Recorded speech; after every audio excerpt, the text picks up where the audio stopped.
Pak Darman, bulan ini Bapak sudah telat bayar 3 hari. Saya tidak mau tahu. Bapak harus bayar cicilan hutang itu sekarang beserta bunganya.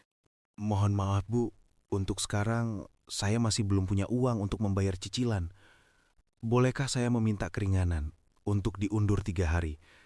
Saya akan berusaha untuk cari uang itu.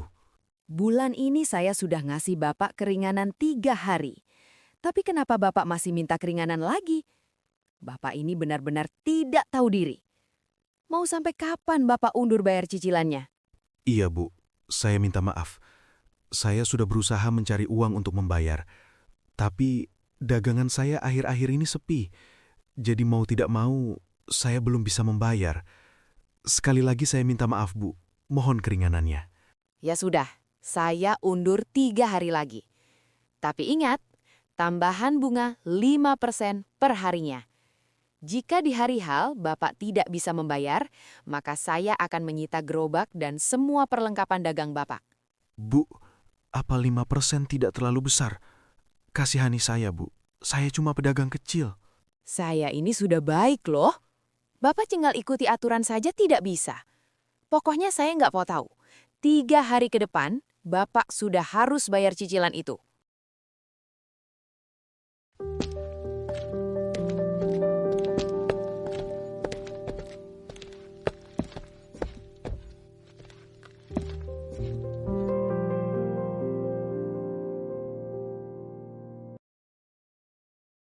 Pak, bagaimana ini?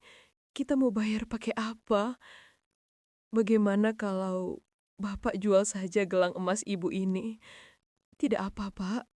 Ibu tidak punya perhiasan. Toh, sisa dari penjualan gelang ini masih bisa untuk beli obat Ibu. Sabar dulu ya, Bu. Biar Bapak berusaha sedikit lagi. Gelang itu tidak mungkin Bapak jual. Soalnya, itu kan gelang peninggalan orang tuanya Ibu. Masalah ini semua biar jadi tanggung jawab Bapak. Bagaimana kalau Ibu hubungi Ari? Dia pasti mau bantu kita, Pak. Tidak usah, Bu. Ari pasti juga banyak kebutuhan di sana. Apalagi dia sudah berkeluarga sekarang. Memangnya Bapak mau bayar cicilan itu bagaimana? Bu Romlah beserta ajudannya meneror kita terus. Ibu takut kalau terjadi apa-apa sama kita. Mungkin mulai besok, Bapak mau keliling lagi aja, Bu. Mungkin ada rezeki di luar sana. Semoga kita diberi kemudahan ya, Pak. Telat lagi.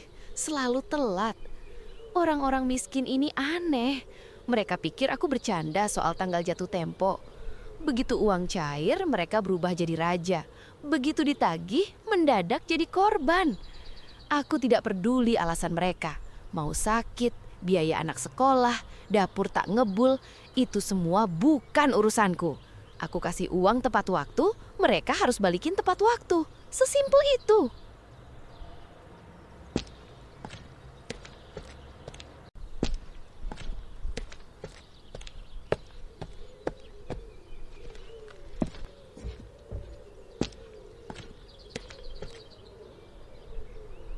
Bu, saya mau gadai HP ini. Kira-kira bisa dapat harga berapa ya, Bu? Kebetulan saya butuh 500.000. HP-mu ini HP jadul. Paling saya cuma bisa ngasih kamu 100.000. Saya nggak mau ngasih 500.000. Bu, apa nggak kemurahan 100.000? Kan HP saya ini baru 2 tahun. Kamu mau nerima, silahkan. Kalau enggak ya sudah. Mohon maaf, Bu. Soalnya buat biaya persiapan persalinan istri saya. Mungkin Ibu bisa bantu saya. Loh, saya ini kan bisnis, bukan sedekah. Lagian kan saya sudah mau bantu kamu 100.000. Kalau kamu mau ya silahkan. Enggak ya juga nggak apa-apa. Ya, sudah kalau begitu, Bu. Saya terima 100.000 itu. Nah gitu namanya bisnis. Nih 95.000. Bulan depan kamu bayar ke saya 115.000 ya. Jika kamu tidak bisa bayar tepat waktu, HP kamu bakal saya lelang. Loh, kok cuma 95.000, Bu? Kan bilangnya tadi 100.000. Berarti kan masih kurang 5.000, Bu. 5.000 itu uang admin. Kamu niat nggak sih bisnis sama saya? Kok malah banyak protes?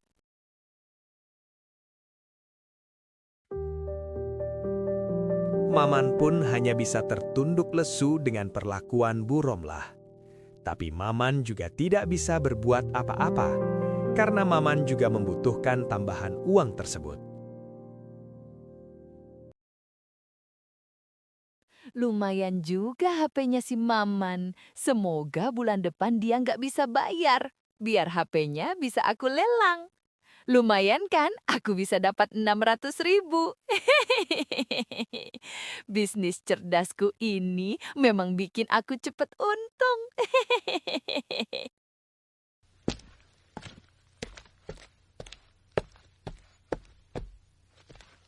Loh, Man, tumben kamu siang-siang nongkrong di pos ronda. Ada apa? Kan biasanya jam segini kamu masih di ngojol. Iya Pak RT, saya lagi nenangkan pikiran aja. Loh, memangnya ada apa sama pikiran kamu? Lagi kusut Pak, mikirin duit, mana istri mau siap-siap lahiran. Sudah gadai HP, tapi dapatnya cuma sedikit. Mana bunganya gede lagi. Saya bingung mau cari duit di mana lagi. Tabungan saya sudah habis. Gadai HP. Kamu gadai HP tempat Bu Romlah? Iya Pak RT, saya tidak punya pilihan lain. Saya mesti cepat megang uang, kan istri saya mau lahiran. Saya bingung mau cari pinjaman di mana lagi. Memangnya kamu gadai berapa HP kamu, Man? Cuma dapat 100.000 Pak. Itu pun saya nerimanya cuma 95.000. Bulan depan saya harus ngembaliin 115.000. Loh, kok gitu? Apa memang sudah perjanjiannya seperti itu?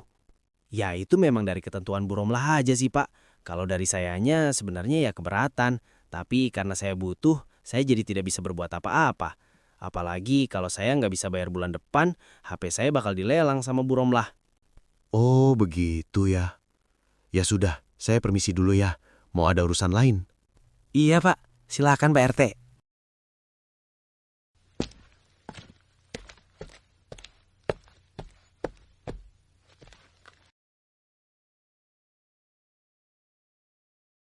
Aduh, kasihan bener si Maman itu.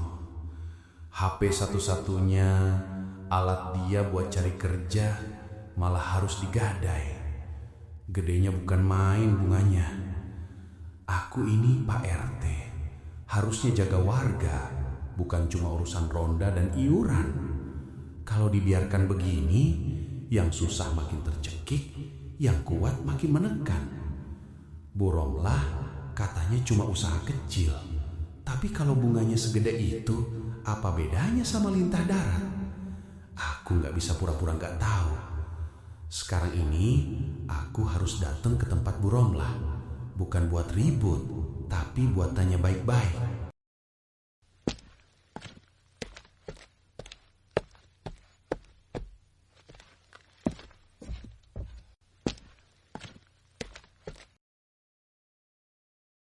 Pak RT, tumben sore-sore ke sini. Mau ada tagihan iuran ya? Bukan Bu Romlah. Begini Bu, saya mau bicara baik-baik soal usaha koperasi yang Ibu jalankan. Oh, masalah itu. Usaha kecil-kecilan aja kok Pak RT. Kan sama-sama butuh. Jadi ya sama-sama menguntungkan aja. Masalahnya Bu, ada warga saya yang mengeluh. HP digadai di sini tapi bunganya besar sekali. Lalu HP-nya ditawar dengan harga murah. Ya namanya juga pinjaman Pak. Kalau nggak sanggup ya jangan minjam. Untuk masalah HP-nya si Maman yang digadai di sini, sebenarnya saya sangat mengetahui kadar kemampuan si Maman Pak. Saya sudah perhitungkan itu semua. Saya kasih harga segitu ya karena saya mau meringankan Maman aja Pak. Lalu dengan bunga 15% itu sangat tidak memberatkan si Maman kok. Coba deh Bapak hitung sendiri. Apakah saya menzolimi Maman? Tentu tidak kan? Iya Bu, tidak memberatkan. Tapi saya khawatir orang-orang yang meminjam di sini tidak bisa membayar dan menebus barang yang digadai. Saya cuma mau kampung ini baik-baik saja.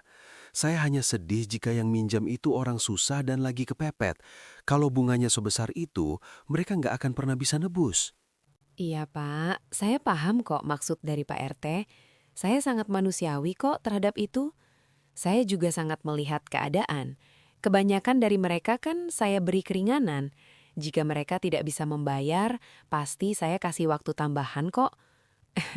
Pak RT tidak perlu khawatir, semua baik-baik saja. Oh, begitu. Terima kasih dengan penjelasannya, Bu Romlah. Dengan begini semua sudah jelas. Saya harap tidak ada yang merasa ditipu dan terzolimi. Kalau begitu saya permisi dulu, Bu. Iya, silakan Pak. Kalau ada perlu, datang lagi aja Pak.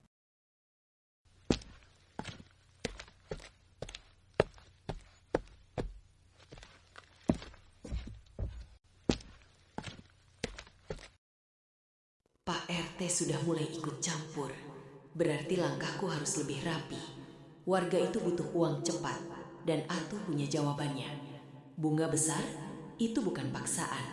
Itu harga dari keputusasaan mereka. Selama aku terlihat menolong, tak ada yang benar-benar berani melawan. Usahaku ini bukan soal kasihan, tapi ini soal kendali.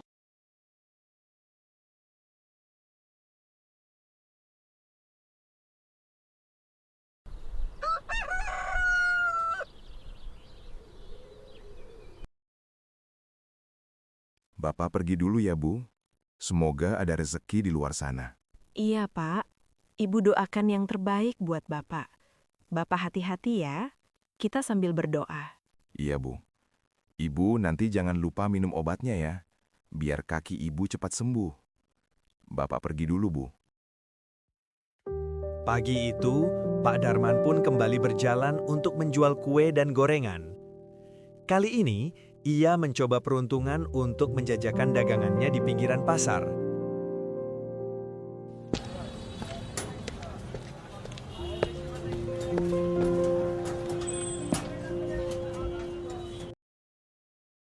Semoga hari ini bisa laku. Tidak balu habis, asal cukup buat beli beras dan bayar cicilan utang. Kue-kue ini kubuat sejak subuh dengan tangan sendiri dan niat yang baik. Semoga ada yang berhenti dan semoga ada yang membeli. Hari itu, gerobak kecil Pak Darman tak seramai pedagang yang lain di pasar. Tapi, satu persatu orang berhenti untuk membeli dagangan Pak Darman. Memang, tak semuanya laku terjual. Namun, jauh lebih baik dari hari-hari sebelumnya. Kaleng kecil di samping gerobak terasa lebih berat saat dihitung. Pak Darman tersenyum tipis. Bukan karena untung besar, tapi karena hari itu ia bisa pulang tanpa rasa kecewa. Alhamdulillah, hari pertamaku berjualan di sini ternyata bisa selaku ini. Aku sangat tidak menyangka. Untuk pendapatan hari ini, sebagiannya akan aku bayarkan ke Bu Romlah.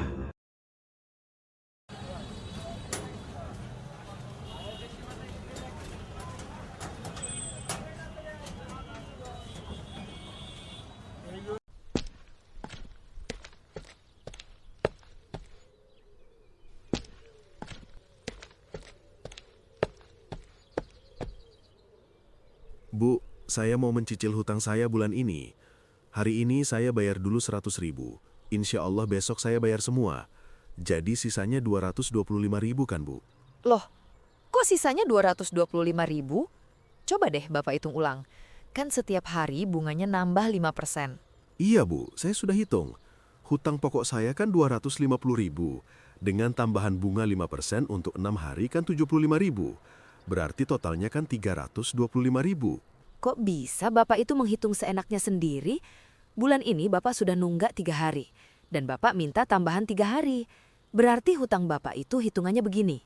Untuk hari pertama, 250.000 ditambah 5%. Berarti 262.500. Lalu yang hari kedua, 262.500 ditambah 5%-nya berarti 275.625. Dibulatkan menjadi 276.000. Yang hari ketiga, 276.000 ditambah 5%-nya berarti 289.800. Dibulatkan menjadi 290.000. Yang hari keempat, 290.000 ditambah 5%-nya berarti 304.500. Dibulatkan menjadi 305.000. Yang hari kelima, 305.000 ditambah 5% berarti 320.250 dibulatkan menjadi 321.000.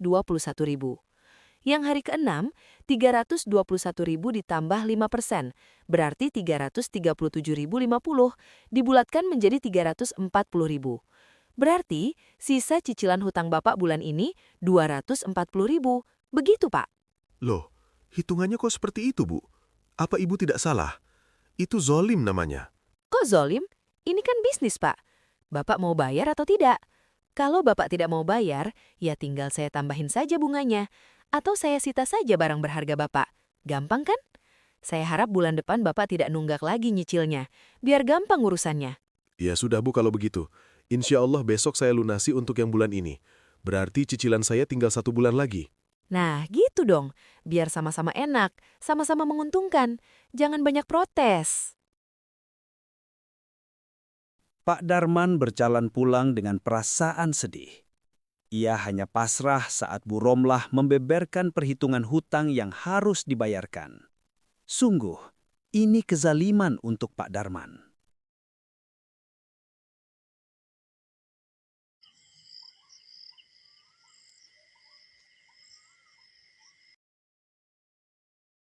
Gimana Pak dagangannya hari ini? Alhamdulillah, Bu. Dagangannya cukup laku. Kue buatan Ibu banyak yang beli. Bapak tadi jualannya di pinggir pasar. Lumayan banyak pembelinya daripada cuma di kampung sini aja. Alhamdulillah kalau gitu Pak. Lalu bagaimana dengan cicilan ke Bu Romlah Pak? Tadi sepulang jualan sudah Bapak cicil 100.000. Insya Allah besok Bapak lunasi saja, biar nggak nambah terus bunganya. Alhamdulillah, semoga Bapak selalu dimudahkan, diberikan jalan keluar yang terbaik. Amin, Bu.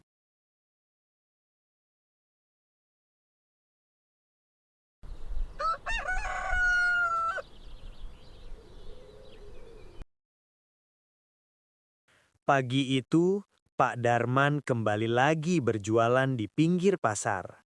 Dengan harapan banyak kue yang terjual hari ini. Semoga hari ini banyak kue yang terjual, biar aku bisa melunasi sisa cicilan hutang. Aku tidak mau bunganya terus bertambah. Semoga usahaku ini dimudahkan.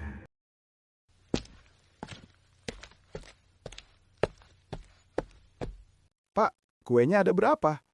Boleh saya beli semua? Soalnya buat di kantor, Pak. Hehehe. Hari ini saya bawa 200 kue, Mas. 100 biji lumpia dan 100 biji kue putu ayu, Mas. Apa Mas mau beli semuanya? Iya, Pak. Biar saya beli semuanya aja. Ini pun juga masih kurang sebenarnya. Alhamdulillah. Semuanya 400.000, Mas. Harga satu kuenya 2.000 soalnya. Iya, Pak. Terima kasih. Apa besok Bapak di sini lagi? Biar saya beli lagi dari Bapak. Insya Allah saya besok pagi di sini lagi kok. Saya mampunya cuma bikin 200 kue. Iya, Pak. Saya besok beli lagi kok. Permisi, Pak. Terima kasih banyak ya, Mas.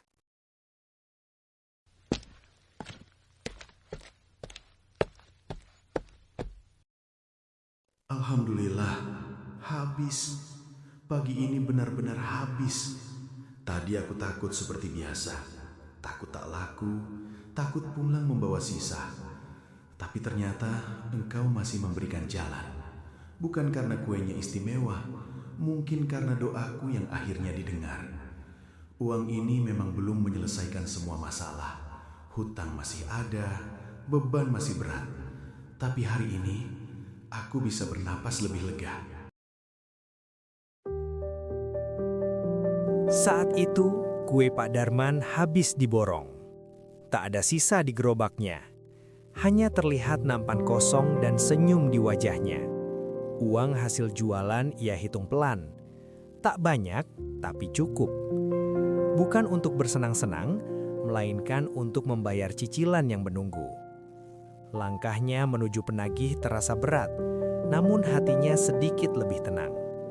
Setidaknya hari itu ia menepati janji.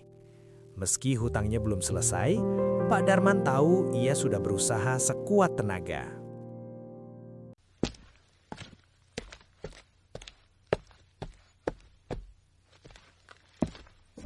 Wah, masih pagi udah habis aja nih kuenya. Laris manis nih hari. Iya mas, alhamdulillah laris. Masnya ini ajudannya Bu Romlah kan? Iya pak, kami ajudannya Bu Romlah. Tapi kami juga yang nguasain daerah tempat Bapak jualan. Jadi ya Bapak harus bayar harian ke kami. Maksudnya gimana mas? Saya kurang paham. Bayar uang keamanan, Pak. Satu harinya 25.000. Jadi Bapak mesti bayar kami 50.000.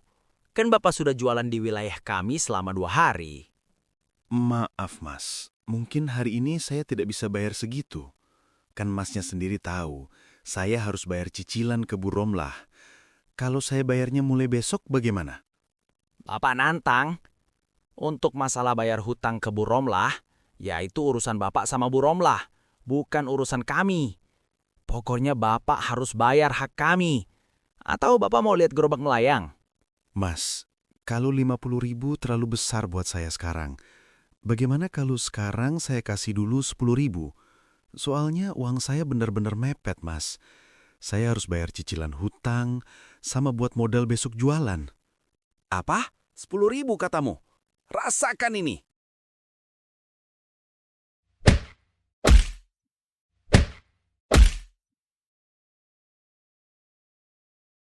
Makanya, kamu jangan berani-beraninya menghina kami. Ini pelajaran buat kamu. Ayo Meng, udah ku ambil nih 50.000. Cabut aja, biar besok kita tagih lagi dianya.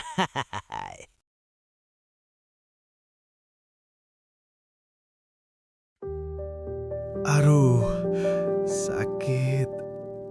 Kenapa mereka jahat sekali ke aku?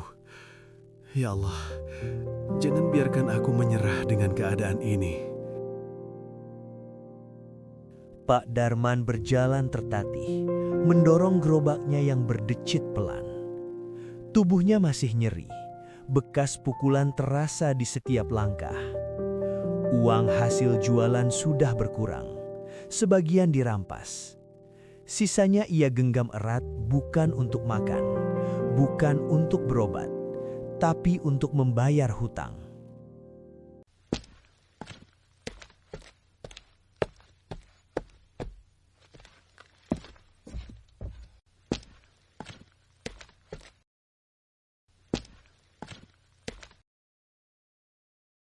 Bu, saya mau bayar sisa cicilan hutang. 240.000 ya, Bu. Ini, Bu, mohon diterima. Nah, gitu dong, tepat waktu. Saya harap bulan depan juga tepat waktu ya, Pak. Ngomong-ngomong, Bapak kenapa itu? Kayak habis digebuk orang? Oh, tidak, Bu. Tadi saya sempat terpleset di jalan. Sandal saya sempat putus talinya. Oh gitu. Lain kali hati-hati, Pak. Soalnya kalau Bapak sakit-sakit, nanti malah jadi alasan buat nunggak. Nanti saya yang repot. Iya, Bu. Saya permisi dulu.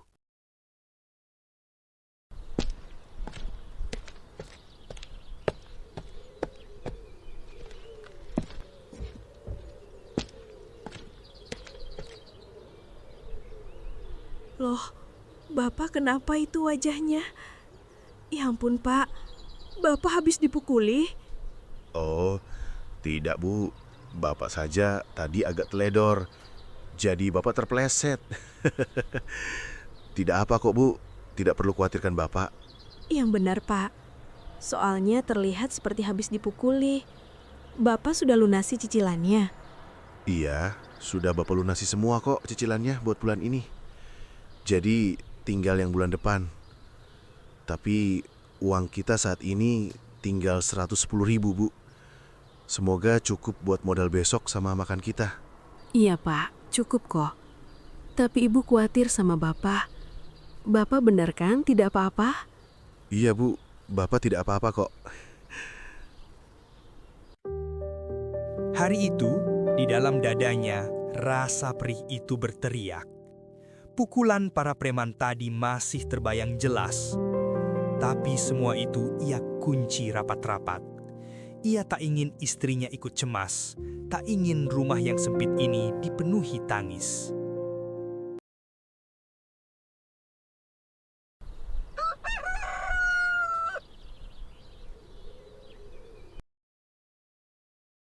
Pagi itu, Pak Darman kembali melangkah menuju pasar. Gerobaknya terasa lebih ringan dari kemarin, bukan karena harapannya berkurang, tapi karena dagangan yang ia bawa memang tak sebanyak biasanya. Tangannya menata kue dan gorengan dengan lebih hati-hati, seolah setiap potong punya nilai yang lebih besar dari sekedar harga jual.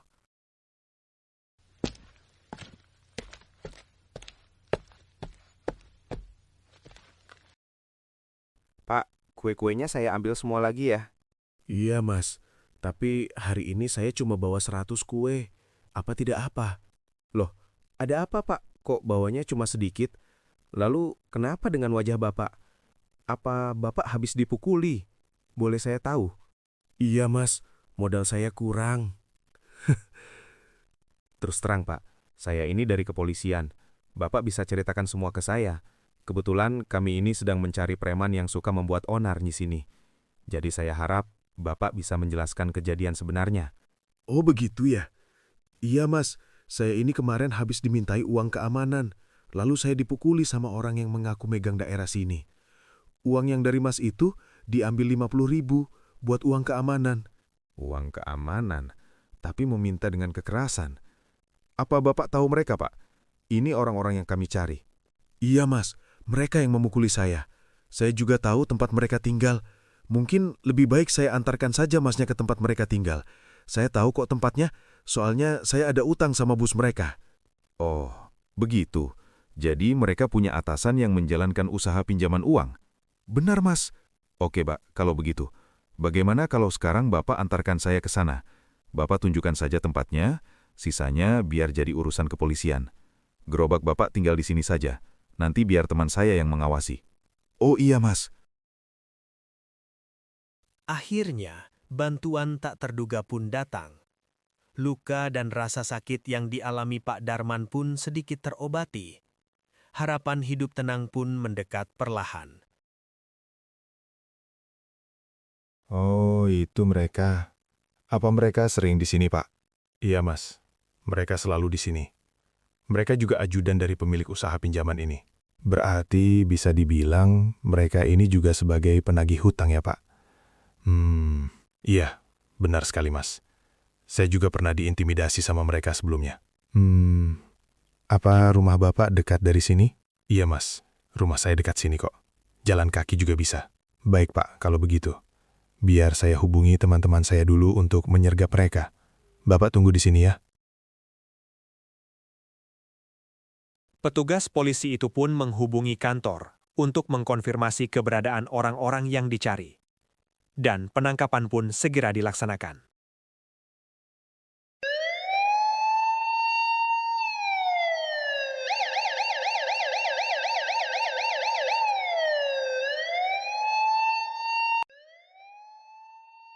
Loh, kok banyak polisi lewat? Ada apa ini? Kayaknya mereka mau ke tempat Bu Romlah deh. Lihat yuk, mungkin ada yang mau ditangkap. Ayo, kelihatannya bakalan seru. Semoga mereka ditangkap ya, biar hutangku auto lunas.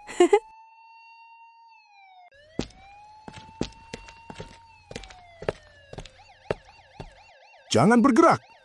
Kalian berdua kami tangkap. Kalian sudah membuat onar dan melakukan tindak kekerasan. Ikut saya ke kantor polisi. Kami cuma mengerjakan apa yang disuruh Bu Romlah, Pak. Kami mengambil paksa barang-barang orang di pasar karena memang perintah Bu Romlah. Apa pemalakan ke Pak Darman juga perintah Bu Romlah? Iya, Pak.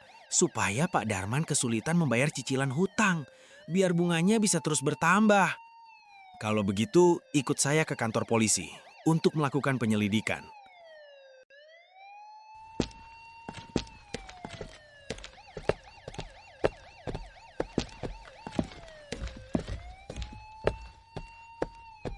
Loh, ada apa ini rame-rame di tempat saya? Ada masalah apa sebenarnya? Apakah Ibu yang bernama Ibu Romlah? Iya Pak, benar sekali. Baik, Bu. Kalau begitu, Ibu juga ikut ke kantor polisi untuk memberikan keterangan. Untuk sementara, tempat usaha Ibu kami tutup. Loh, memangnya ada apa sama saya? Saya tidak melakukan kesalahan apapun. Usaha Ibu ilegal. Ibu juga terlibat dalam aksi kekerasan yang mereka kerjakan. Lebih baik Ibu ikut kami untuk memberikan keterangan lebih lanjut.